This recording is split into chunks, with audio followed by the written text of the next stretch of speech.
Pitfall number 6, failing to do a daily goal check for every student. One of the first items on the Learning Center agenda after opening exercises needs to be the daily goal check. The monitor checks the students' goals to see that the previous day's goals have been completed and new goals have been set for the current day. The monitor should also note the PACE subjects in which the student may need academic assistance, paying attention to the number of exercises that the student has marked wrong. The goal check is the nuts and bolts of the A.C.E. system of learning. Without a daily goal check, the A.C.E. system will not achieve the intended academic results. In point of fact, the goal check is the school's single greatest academic control. If this procedure is not followed, the supervisor really has no idea where each student is academically.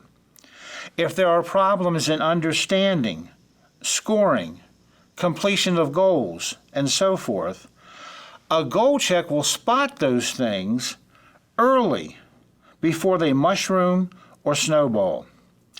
The monitor should be sure that a student has accomplished a specific activity during a day on which they were permitted to write the words review or study on their goal card.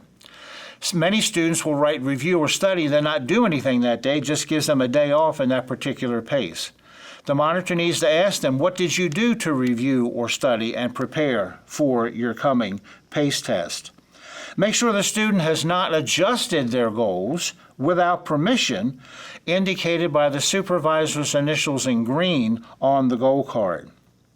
If the goal check is the school's only record of attendance, then make sure that the attendance is accurately recorded for each student each day. As Mrs. Dawson and I said, that if you have a student who comes in late, record the time they actually arrived. If they leave school early, record the time that they actually left, so you can document the exact amount of time that the child was in school that day and you were legally responsible for them. Let's move on to pitfall number 7.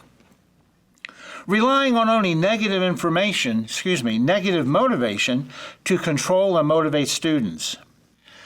Experienced staff learn to use positive motivation techniques as a balance to negative controls to motivate and control students. Too often, a staff will default to using only negative motivations. It's too easy for a staff in a learning center to become, in effect, demerit firing machine guns. And unfortunately, some personalities are more prone to that than others. You want to reinforce and reward positive behavior. Now, you don't have to wait for a child to achieve perfection or score 100%. Look for little steps in achievement or in character or in progress and build on those. Use all of the suggestions in the procedures manual for positive motivation. The congratulations slips, one of your most powerful tools in motivating students. The stars for the progress chart, stickers for scripture memory, privilege status in a privilege area, honor roll, field trips, honor roll trips, green dot treats, and so on. I would encourage you as a staff to carry merits in your pocket and immediately reward positive behavior when you see it.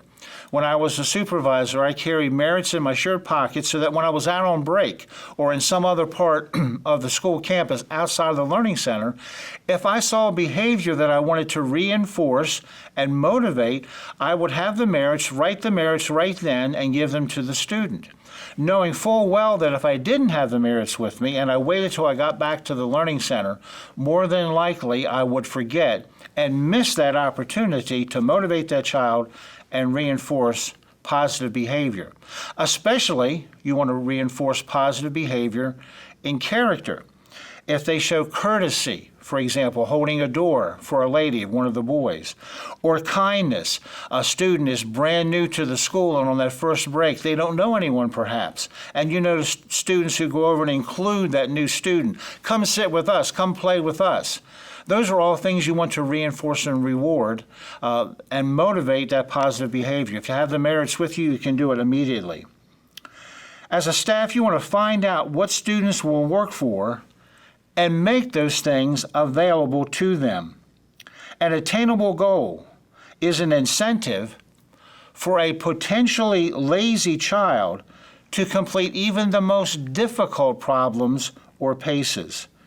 Remember that each child has 4 basic emotional needs. First, they need to have the confidence that God loves him and desires to lead him. Number 2, that he is loved by those in authority over him.